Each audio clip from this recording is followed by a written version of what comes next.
მე ვარ კატო კირვალიძე, მესამე კლასის მოსწავლე. ჩვენ წავიკითხეთ რევაზ ინანიშვილის მოთხრობა საცხოვრობს მეზღაბრე. და მეორე აბზაცის მიხედვით უნდა დაგვეწერათ ლექსი. მე ჩემი ფანტაზიით ლექსი თუ მოთხრობა. ლექსი ხო არ დაწერე შემთხვევით? კარგი.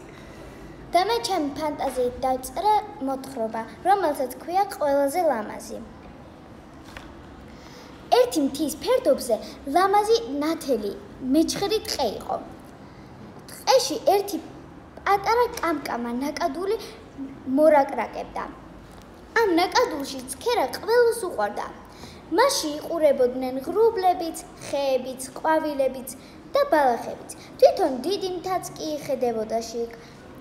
ყველას მოსწონდა თავის თავი და ფიქრობდა, რომ ყველაზე ლამაზი იყო. ერთ დღეს ღრუბელი და მთა ერთად იცქერებოდნენ ნაკადულში. ორივე თავის თავს ეუბნებოდნენ. რა ლამაზი ვარ. მთა ღრუბელს უთხრა, მე უფრო ლამაზი ვარ. მე უფრო ლამაზი ქათქად და საყვარელი ვარ, ამიტომ მე უფრო ლამაზი ვარ, მიუგო ღრუბელმა. როგორ გეკადრება მე? როგორ გეკადრება? როგორ გეკადრება? მე მაღალი ვარ, თოვლის ქუდი მახურავს. ამიტომ მე უფრო ლამაზი ვარ. ყვავილმა გაიგო მთის კამათი და დაუძახა მთას და ღრუბელს. თქვენ ორივე ძალიან ლამაზები ხართ. ყველა თავისთავად ლამაზი და განსხვავებული ვართ. ამიტომ აღარ იჩხუბოთ.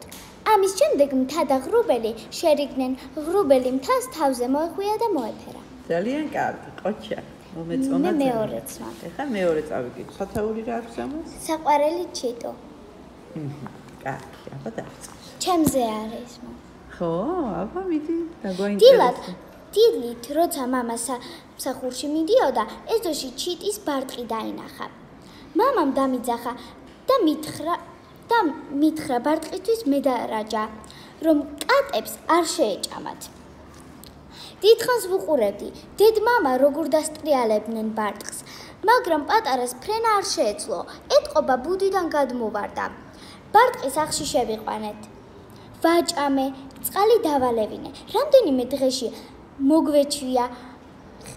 ახლა ხელიდან ხელში ფრენას ვასწავლით. ცოტა კიდევ რომ გაიზრდება და გაძლიერდება, გაუშვებთ და ცხოვრებას თავის დედ-მამასთან გააგრძელებს.